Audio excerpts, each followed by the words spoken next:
हकीमुल उम्मत जनाब अल्लामा इकबाल साहब भी हज़रत मसीह मऊद अलैहिस्सलाम के इंतहाई नेक असर और आपकी तासीरात कुदसिया का इकरार किए बगैर न रह सके।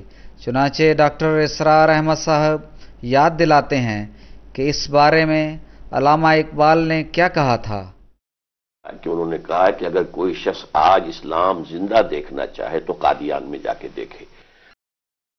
यहाँ पर एक सईद फितरत इंसान अंदाज़ा लगा सकता है कि जिस अजीम रूहानी वजूद ने कादियान की बस्ती को इस्लाम का जीता जागता जिंदा नमूना बना दिया होगा तो वो खुद ज़ुहद व तक़वा के किस आला मुकाम पर होगा।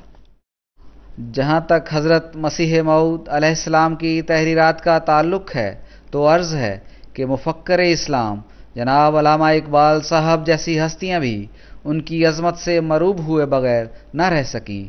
चुनांचे इस हकीकत का एतराफ़ प्रोफेसर मेहदी हसन साहब कुछ यूँ फरमाते हैं। मिर्ज़ा गुलाम अहमद के बारे में उन्होंने ये लिखा है एक जगह कि इस दौर, ये 1898-99 की बात है, कि इस दौर में मिर्ज़ा गुलाम अहमद जिस तरह इस्लाम को समझे हैं ऐसा बहुत कम लोग समझे हैं। एक इल्ज़ाम जो आमिर लियाकत के इस प्रोग्राम में लगाया गया है वो ये है कि नाउज़ुबिल्लाह जमात अहमदिया ख़त्म नबूवत की मुनकिर है।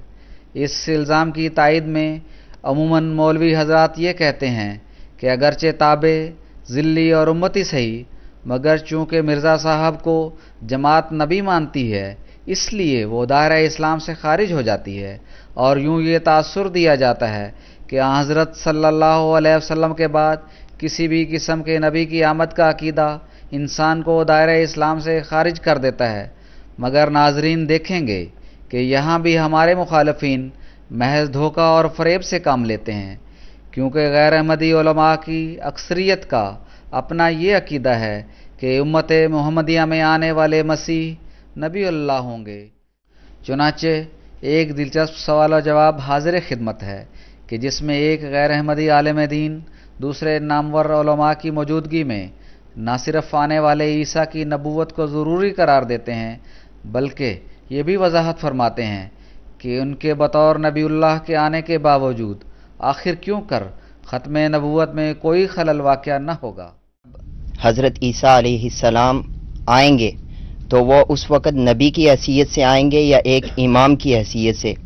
अगर वो नबी की हैसियत से आएँ तो हुजूर सल्लल्लाहु अलैहि वसल्लम का ख़ातमुन नबिय्यीन होने पर कोई असर नहीं पड़ेगा? मौलाना साहब से। मौलाना कौन से वाले? राजी साहब से। अच्छा, आपने फरमाई थी। जी अच्छा सवाल किया है इन्होंने। बात यूं है कि हज़रत ईसा अलैहिस्सलाम नबी थे, नबी हैं और नबी ही रहेंगे जब तक के हयात होंगे इस दुनिया में। लेकिन आप अमल करेंगे नबी अकरम सल्लल्लाहु तआला अलैहि वसल्लम की नबूवत के मुताबिक, आपकी शरीयत के मुताबिक, और जितने फैसले होंगे वो अपनी शरीयत के मुताबिक नहीं करेंगे बल्कि अपनी नबी अकरम सल्लल्लाहु अलैहि वसल्लम की शरीयत के मुताबिक फैसले करेंगे, और इन फैसलों में वो कुल्ली तौर पर बाकायदा इसके पाबंद होंगे कि शरीयत मोहम्मदिया की पाबंदी करें। तो इसलिए नबूवत का मनसब तो उनके पास होगा, लेकिन वो मनसब नाफिज जो होगा मनसब वो हुजूर सल्लल्लाहु अलैहि वसल्लम की नबूवत के मुताबिक होगा। जमात अहमदिया अगर हज़रत सल्लल्लाहु अलैहि वसल्लम और आपकी शरीयत के ताबे किसी नबी के आने का नाम ले तो ख़त्म नबूवत की मुनकिर और दायरा इस्लाम से खारिज, मगर ये मौलवी हजरात बायने ही वही अकीदा रखें तो मुसलमान। क्या इसी का नाम तकवा और इंसाफ है?